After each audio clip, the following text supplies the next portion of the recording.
जम्मू कश्मीर के एडवोकेट मुजफ्फर इकबाल खान ने न्यूज़ 18 से बात करते हुए कहा कि उनके वकील कपिल सिब्बल ने सुप्रीम कोर्ट में दलाइल पेश किए। उन्होंने इस पर इत्मीनान का इजहार किया। सुप्रीम कोर्ट में आज 370 को लेकर समाअत हुई है। हमारे साथ मुजफ्फर इकबाल खान साहब मौजूद हैं। वो कॉन्स्टिट्यूशन खुद ही कहता है, कॉन्स्टिट्यूशन खुद कहता है कि भाई जब तक कॉन्स्टिट्यूट असेंबली की रिकमेंडेशन न हो तो पार्लियामेंट को इख्तियार नहीं है, किसी भी को भी, ना स्टेट असेंबली को ना पार्लियामेंट को। तो पार्लियामेंट खुद की कॉन्स्टिट्यूट असेंबली नहीं बन सकती, ये जाहिर बात है। अब बदलाव होते हुए देखे हैं, इसमें कोई शक नहीं, लेकिन जम्मू एंड कश्मीर की एक स्पेशल स्टेटस दिया गया था, ऑटोनॉमी दी गई थी और वो कॉन्स्टिट्यूशन ने रिकॉग्नाइज की। और उसको आज सिब्बल साहब ने जब कॉन्स्टिट्यूशनल डिबेट पढ़ी, कॉन्स्टिट्यूट असेंबली ऑफ इंडिया की डिबेट्स, तो डिबेट में भी उसका जिक्र है। तो वहाँ से लगता है कि भाई वो कॉन्स्टिट्यूट असेंबली ने जिस वक्त के हमारी कॉन्स्टिट्यूट असेंबली जम्मू कश्मीर की अभी एग्जिस्टेंस में भी नहीं थी, उसका मेंशन उसमें है। एक आखिरी सवाल ये है कि आगे किस तरीके से आगे बढ़ेगा, कितनी दलीलें आप लोगों की तरफ से और रखी जाएंगी? और अभी तो बहुत दलीलें बाकी हैं, आज तो पहला दिन था, मुझे लगता है इसमें तो ये महीना लग जाएगा। बहुत बहुत शुक्रिया, थैंक यू। तो ये थे मुजफ्फर इकबाल खान, नेशनल कॉन्फ्रेंस की तरफ से वो हमसे बात कर रहे थे। खुद सुप्रीम कोर्ट में मौजूद थे और नेशनल कॉन्फ्रेंस खुद सुप्रीम कोर्ट में पार्टी है। कुल मिलाकर आज ये कपिल सिब्बल की तरफ से तमाम तरह की दलीलें रखी गई हैं, लेकिन इन तमाम अगर दलीलों को देखें तो मिन जुमला मिलाकर एक्सेशन जम्मू कश्मीर का भारत में आना और साथ ही साथ जिस तरीके से जम्मू कश्मीर की संविधान सभा थी, 370 क्या कहता है और क्या पार्लियामेंट को इख्तियार है, क्या पार्लियामेंट जम्मू कश्मीर की जो संविधान सभा थी, दस्तूर साज असेंबली थी, क्या उसकी पावर से पार्लियामेंट इस्तेमाल कर सकती है। इन तमाम बातों को लेकर, इन तमाम जो दलाइल हैं उनके इर्द गिर्द ये पूरी बहस हुई है। कल भी इसकी समाअत जारी रहेगी, लेकिन आज की जो समाअत है वो खत्म हो गई है। कुल मिलाकर कहें तो नेशनल कॉन्फ्रेंस से आज की समाअत से, आज जिस तरह की दलीलें रखी हैं उनसे काफी मुतमईन है। खुर्रम शहजाद, न्यूज़ 18 दिल्ली।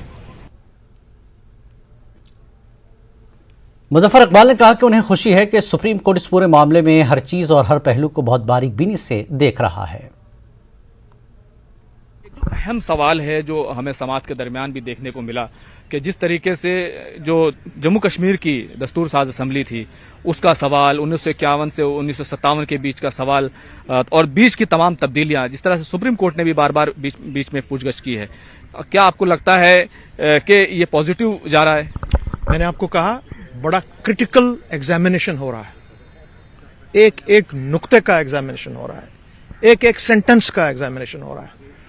इससे बड़ा एग्जामिनेशन शायद नहीं होगा और पूरा मुल्क, पूरा वर्ल्ड माननीय सुप्रीम कोर्ट जिसका इतना बड़ा नाम है सारे विश्व में, ये उनका भी एक एग्जामिनेशन है कि उनको अपने आईन को, वो मुहाफिज है हमारे आईन के।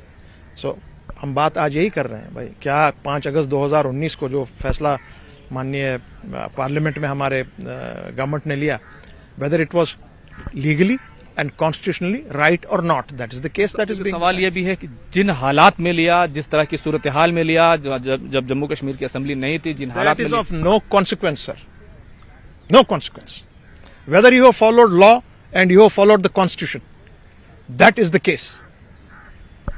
As a layman, I can tell you that is the case.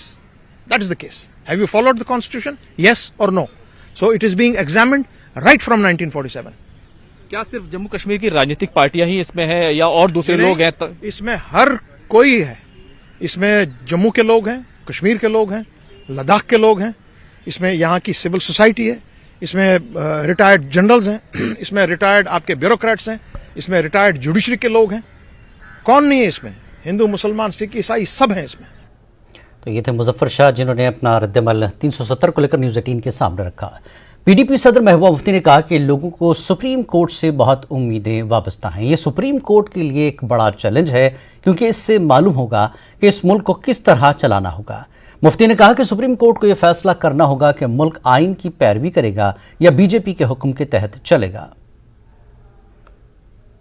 आज का दिन जो है, अभी तो बहुत दिन केस चलेगा, इसमें हमें उम्मीद है, क्योंकि अगर आज सुप्रीम कोर्ट ने इसमें जम्मू कश्मीर के लोगों की वो मसलहत, वो फैसला, वो कुर्बानियां याद नहीं रखी कि जिसकी वजह से जो देके जम्मू कश्मीर एक आजाद हिंदुस्तान, जमहूरी हिंदुस्तान, एक सेक्युलर हिंदुस्तान का हिस्सा बना और सिर्फ एक पार्टी के एजेंडे की तस्कीन के लिए इसमें आगे जो है चले, मुझे लगता है वो न सिर्फ जम्मू कश्मीर के लिए बल्कि पूरे मुल्क के लिए खतरनाक हो सकता है। क्योंकि आपने देखा जो बीजेपी की जमात है वो न सिर्फ अपनी ब्रूट मेजॉरिटी से इस मुल्क के आईन की धज्जियां उड़ाती है पार्लियामेंट के अंदर, जो 2019 5 अगस्त को हुआ जिस वक्त जम्मू कश्मीर के आईन को तहस नहस किया गया, बल्कि जो सुप्रीम कोर्ट की रूलिंग्स है, हम सुप्रीम कोर्ट से कुछ नहीं चाहते।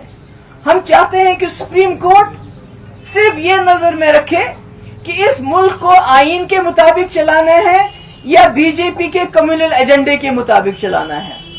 तो इसलिए मेरी सुप्रीम कोर्ट से ये दरखास्त है कि इस वक्त मुल्क के हालात बहुत खतरनाक हो रहे हैं और इसकी सबसे बड़ी वजह यह है कि सारे हमारे इंस्टीट्यूशन डिफंक्ट हो गए हैं। अब आपका एक इंस्टीट्यूशन बचता है जो इस मुल्क के आईन को बचा सकता है। हमें मालूम है कि हालात खतरनाक है, इतना आसान नहीं है आप लोगों के लिए भी, जो हम देख रहे हैं, जो मुल्क के हालात देख रहे हैं, जिस तरह से गोलियां, दिन दहाड़े गोलियां चलाई जाती हैं, नारे लगाए जाते हैं। तो अगर सुप्रीम कोर्ट इस मुल्क को बचाना चाहता है तो इस मुल्क के आईन को बचाना होगा। सुप्रीम कोर्ट पर शक जाहिर करने पर बीजेपी मीडिया इंचार्ज मंजूर भट्ट ने महबूबा मुफ्ती को निशाना बनाया। उनका कहना था कि सुप्रीम कोर्ट बीजेपी के रिमोट पर नहीं चलती, कोई दूसरा सरकारी इदारा भी ऐसा नहीं करता। मंजूर भट्ट का कहना था कि महबूबा मुफ्ती इस हकीकत को भूल रही हैं कि उनकी अपनी पार्टी और नेशनल कॉन्फ्रेंस ने पूरी वादी को लूटा है। हमारा सबसे बड़ा न्यायालय हमारे मुल्क सुप्रीम कोर्ट का है, हम उसका सम्मान करते हैं। तो मुझे लगता है जो वहां से डिसीजन होगा वो मुझे लगता है भारत देश में हित में सही होगा और भारत के देशवासियों के हित में होगा।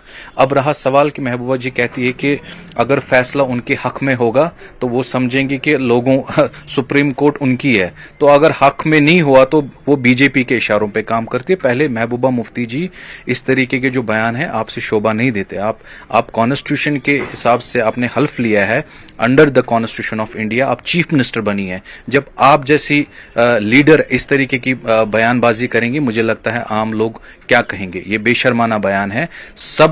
पूरे जम्मू कश्मीर के लोगों के साथ साथ पूरे देश भर के लोगों को हमारे सुप्रीम कोर्ट पे भरोसा है। और जहां तक भारतीय जनता पार्टी समझती है, मैं समझता हूं आर्टिकल 370 सबसे बड़ा जो भ्रष्टाचारी जो मिनिस्टर यहां पर रहे हैं रीजनल पार्टीज के, नेशनल कॉन्फ्रेंस से पीडीपी, वो उनके लिए शील्ड था।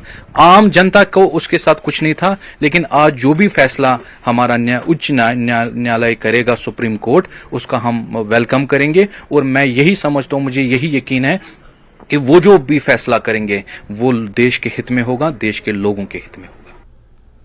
बीजेपी लीडर कविंद्र गुप्ता ने सुप्रीम कोर्ट में दफा 370 मामले की समाअत पर अपना रद्दमल जाहिर किया। उन्होंने कहा कि महबूबा मुफ्ती जैसे लोगों को गुमराह कर रही हैं। उनका कहना था कि सेल्फ रोल चाहने वाले मुल्क मुखालिफ पाकिस्तानियों को कश्मीर में बसाने का मंसूबा रखते थे। पहला सवाल यही है कि आज समाज शुरू हो गई है, कितनी बीजेपी को, क्योंकि अपोजिशन बड़ी ऑप्टिमिस्टिक है और वो कह रहे हैं कि अब हमें सुप्रीम कोर्ट पे ज़्यादा विश्वास है, सुप्रीम कोर्ट हमारी रक्षा करेगा, कॉन्स्टिट्यूशन की रक्षा करेगा। देखिए, ये देश कानून से चलता है और उसी कानून के तहत लोकसभा, राज्यसभा जो सबसे बड़ा सदन है जहां पर कानून बनाए जाते हैं, वहां पर सब चर्चा के बाद जब चीजें तय होती हैं वो राष्ट्रपति के पास जाती हैं। जब राष्ट्रपति के पास ये जाता है तो वो फाइनल डिसीजन होता है। तो उसी आधार पर 370 और 35 से तोड़ी गई है। नंबर 1, अब जो लोग फ्रस्ट्रेटेड हैं, जो लगातार इस धारा 370 का नाजायज फायदा अपने लिए लेते रहे, उनको तकलीफ होना स्वाभाविक बात थी। आज वो कोर्ट में जाकर के याचिका दायर कर रहे हैं। माननीय सुप्रीम कोर्ट का हम आदर करते हैं और सुप्रीम कोर्ट के ऑनरेबल जजेस जिस प्रकार का भी फैसला करेंगे वो संविधान के दायरे में, कानून के दायरे में करेंगे। हमें विश्वास है जहां तक सुनवाई हो रही है, कहीं ना कहीं इन चीजों को निपटाना तो था, तो अच्छा स्वागत योग्य कदम है।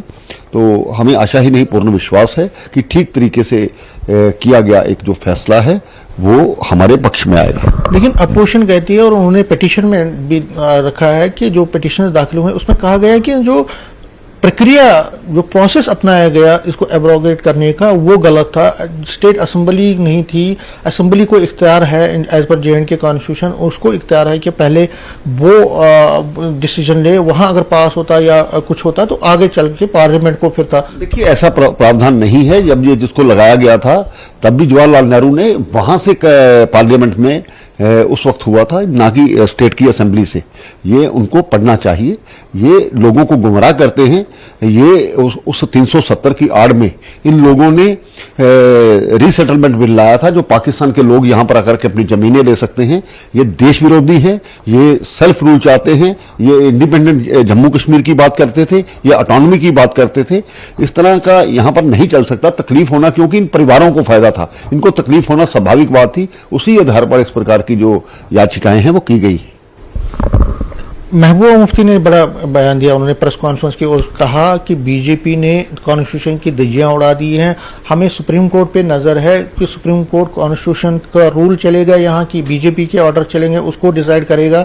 हमें ये सुप्रीम कोर्ट की जो इंडिया है, पूरे इंडिया में कॉन्स्टिट्यूशन इस वक्त खतरे में है, इंडिया की सॉवरेनिटी खतरे में है। बिल्कुल, सुप्रीम कोर्ट का जो भी फैसला है स्वागत योग्य होगा। और जहां तक इनको खतरा नजर आता है तो ये तो तभी भी कहती थी 370 को हटाया गया तो यहां पर भारतीय झंडे का झंडा उठाने वाला कोई नहीं होगा। वो हटाया भी गया। आज पाकिस्तान के झंडे चढ़ने के बजाय यहां पर भारत का राज चलता है, ना कि पाकिस्तान का राज चलता है। ये तो पत्थरबाजों का समर्थन करने वाले लोग हैं, ये हुर्रियत का समर्थन करने वाले लोग हैं, ये मिलिटेंट्स के बेटों को नौकरियां देने वाले लोग हैं। तो खुद सुप्रीम कोर्ट इन सब चीजों का भी संज्ञान लेगा, तो जो भी फैसला होगा स्वागत योग्य होगा और कॉन्स्टिट्यूशन के दायरे में होगा।